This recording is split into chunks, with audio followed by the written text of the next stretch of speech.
এবং সবাই করছেন হবে নামাজ। আমি অ্যাড্রেস করছি না আজকে যারা অতিথি আসছেন, সাংবাদিক বন্ধু আসছেন, এলাকার জন্য অনেক ব্যক্তি এবং আমার প্রিয় মুসলিম। আমি ব্যক্তিগতভাবে খুবই উদ্বিগ্ন।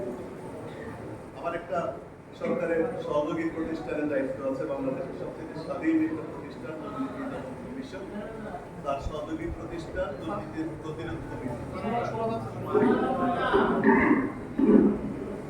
দুর্নীতির প্রতিরোধ কমিটি এটার সভাপতির দায়িত্বে আছে আমি লোহাগাড়ায়, যে কারণে আমার কিছু দায়িত্ববোধ আছে এবং দায়িত্ব আছে। এই দৃষ্টিভঙ্গিতে আমি মনে করি এই সময়ের সবচাইতে ক্যান্সারের মতো যে বিষয়টা, সেটা হচ্ছে নেশাগ্রস্ত হওয়া এবং মাদকে আসক্তি। এখানে অনেকগুলো বিষয় কাজ করে। এখানে কিছু গডফাদার থাকে, তাদের একটা চেইন থাকে, কিছু সুবিধাভোগী থাকে এবং একটা সিন্ডিকেট থাকে, কিছু বিপণনে থাকে, বেচা বিক্রিতে থাকে, আর কিছু কেরিয়ারে থাকে, পরিবহন করে, যেখান থেকে উৎপাদন হয়। আমরা আজকে যারা আছি, উৎপাদন, পরিবহন এবং নেশা গ্রহণ, নেশা বিক্রি সবকিছুকে আমি ব্যক্তিগতভাবে ঘৃণা করি।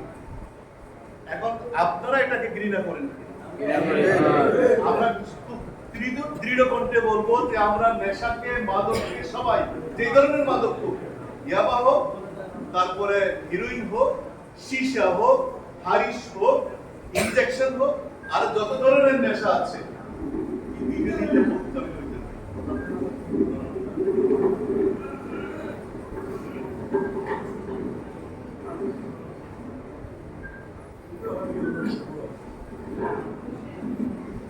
প্রিয় মুসল্লিবৃন্দ, আমার এলাকাবাসী, আমি এলাকার আমি এটাকে অন্তর থেকে ঘৃণা করি। আমার সন্তান, আপনার সন্তান, এই সমাজে হয় আপনার সন্তান, হয় আমার সন্তান, জেলে হোক না বুঝে হোক, হঠাৎ করে কিছু টাকায় বড় লোক হয়ে যাওয়ার জন্য হোক, অথবা অভ্যস্ত হয়ে গেছে, কি করবে? নেশাতে আসক্ত হয়ে গেছে। আমি ব্যক্তিগতভাবে খুবই ঘৃণা করছি আগামী প্রজন্মের যারা এই দেশের দায়িত্ব নেবে, যারা পড়ালেখা করে মানুষ হবে, যারা আমার সন্তান যে দেশকে করবে, ওদের হাতে যখন এই মরণ মেডিক দেশে উঠে গেছে, আমি তার উপর নির্ভর করবো।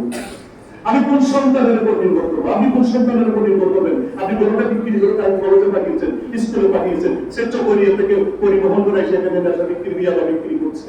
ধ্বংস করেছে তাকে, ধ্বংস হচ্ছে আমার সমাজকে, ধ্বংস হচ্ছে আমার আগামী দিনের প্রজন্মকে। এই এলাকার স্কুল, কলেজ এবং মাদ্রাসায় পড়ুয়া ছেলেদেরকে ধ্বংস করছে। আমি ঘৃণা করি, আপনারা ঘৃণা করেন কিনা? সবাই মিলে আমরা ঘৃণা করি। আগামী দিনে এখানে আইসি সাহেব আছেন, আমি বিনীত অনুরোধ করবো, চলতি বাজারে আইন শৃঙ্খলা রক্ষা কমিটির পক্ষ থেকে অথবা আইসি সাহেবের পক্ষ থেকে, যেহেতু এটা তার আইন শৃঙ্খলা কমিটির কমিটিকে আমি ছিলাম, এটাকে টিউনো সাহেব ছিলেন এবং এই এলাকার বিএনপি দলীয় সম্মানিত যিনি এমপি প্রার্থী ছিলেন, তিনিও ছিলেন, আমাদের সকলের প্রিয় প্রাণ প্রিয় এমপি মহোদয় ছিলেন, ওসি সাহেব ছিলেন।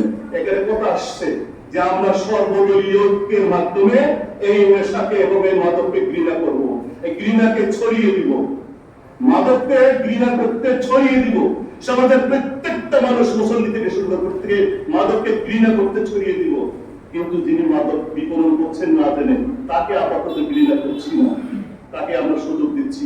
আইন শৃঙ্খলা কমিটি এখানে সাংবাদিক বন্ধু আছে, চলতি বাজারে একটা মিটিং ডাকবেন, চলতি ইউনিয়ন পরিষদের চেয়ারম্যান পরিষদকে নিয়ে এবং আইসি সাহেবকে আমি বিনীত অনুরোধ করছি, একটা মিটিং ডাকবেন এবং সর্বশেষ কথাটা বলে দিবেন, আপাতত মাদককে ঘৃণা করছি, আগামীকাল তোমরা যদি ছেড়ে না আসো, তোমাদেরকে ঘৃণা করবো, ঘৃণার আগুন আমরা জ্বালিয়ে দেবো, আমরা এখানে থাকতে দিব না, আমরা তোমাদেরকে বসবাস করতে দিব না। সিরাজ সুন্দর করে বলছেন, আমরা তোমাকে দিয়ে পুরো সমাজ ধ্বংস হবে, সেই সুযোগটা আমরা দিব না।